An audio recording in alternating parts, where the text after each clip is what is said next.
Today, we're diving into a text that's about 2,500 years old, but it asks questions that feel like they were written this morning. And look, this isn't going to be some dusty history lesson.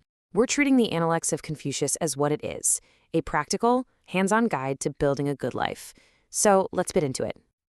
I mean, it's the big question, right? When the world feels chaotic, when you're not sure which way is up, what do you hold on to? What's your anchor, your true north? Well, Confucius thought the answer wasn't hidden in some lofty, abstract philosophy. He said it's right here, in our day-to-day lives and in the way we treat the people around us. His teachings, all gathered in the Analects, basically give us a roadmap that starts with the very basics of just being a good human. So, if it all starts with human connection, where do we begin? Well, that brings us to the absolute core of Confucianism, the journey of finding your path, or the way. Think about this for a second. The very first words of the Analects don't start with some strict, heavy rule. They start with joy, the simple pleasure of learning something and then actually using it, the pure joy of a friend coming to visit. This sets the tone for everything. This path, this way, isn't supposed to be a grim duty. It's about finding real satisfaction in getting better and connecting with people. Okay, so before you can even think about walking that path, before you can grow into a strong person, Confucius says you have to focus on your foundation.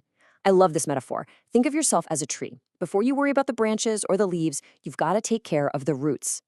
This idea from one of his disciples is just so practical. He's basically saying, hey, stop chasing the flashy stuff first, the reputation, the big achievements. Instead, pour your energy into the part nobody sees, the foundation of your character. Because if the roots are solid, all the rest, the good life, the way, it'll grow naturally from there. So what are these roots exactly? The Analects are incredibly specific. It starts with our very first relationships. Number one is what's called filial piety, which is really just a formal way of saying be a good son or daughter. Respect and care for your parents and family. And from there, it expands outward to respecting your elders and your community. You learn your place in the world by first honoring your place in your own family. And here's the kicker. By taking care of these roots, by honoring your duties to your family and community, you are actively creating the way. It's not some magical destination you just arrive at one day. It's the path that literally emerges from doing these fundamental, decent things every single day. Of course, having strong roots is one thing. But, a foundation needs upkeep. Character isn't a one-and-done deal. It's a daily practice. And this is the work of who Confucius calls the gentleman. Now, it is so important that we get this term right.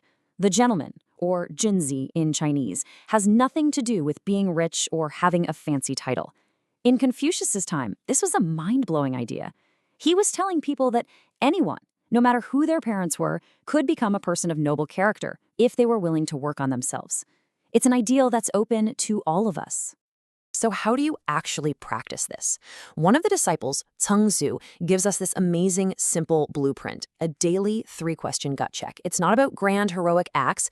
It's about basic integrity. First, was I sincere in helping others today? Second, were my words trustworthy? And third, and this one is a tough one, am I a hypocrite? Am I telling people to do things that I don't actually do myself? And this really gets to the core of it. It's about being authentic, not just looking good. The Analects constantly warns against that superficial charm, the cunning words and an ingratiating face. We all know that person, right? Smooth on the surface, but you're not sure what's underneath. The ideal is the exact opposite. Someone who thinks carefully before they speak, but when it's time to do the right thing, they act without hesitation. But here's the thing. All this intense focus on yourself isn't a selfish project. Not at all. The entire reason you build a strong character is so you can be a positive force in the world, to help build a society that works. Your roots are supposed to support a tree that can give shelter to other people. And just look at how this whole idea scales up. When Confucius is asked about how to run a state, his advice sounds, well, a lot like his advice for how to run your own life. Be reverent, be trustworthy, don't be wasteful, care for people. Good government to him is just good character on a massive scale. It all starts with personal virtue. So how does this all actually work in a society?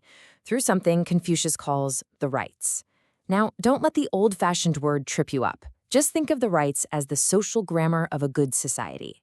It's the customs, the professional etiquette, the unspoken rules that guide how we interact.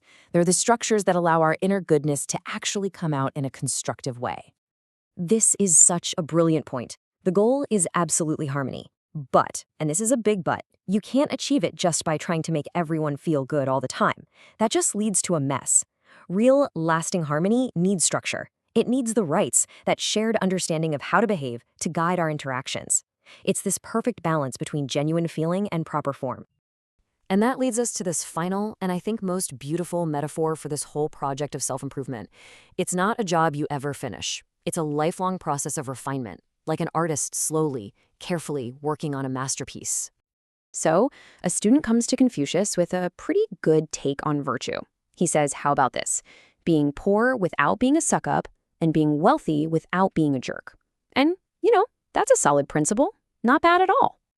But Confucius pushes him to go deeper. He says, that's fine, but it's still defined by negative things, by what you don't do. He says a higher level is to be defined by the positives.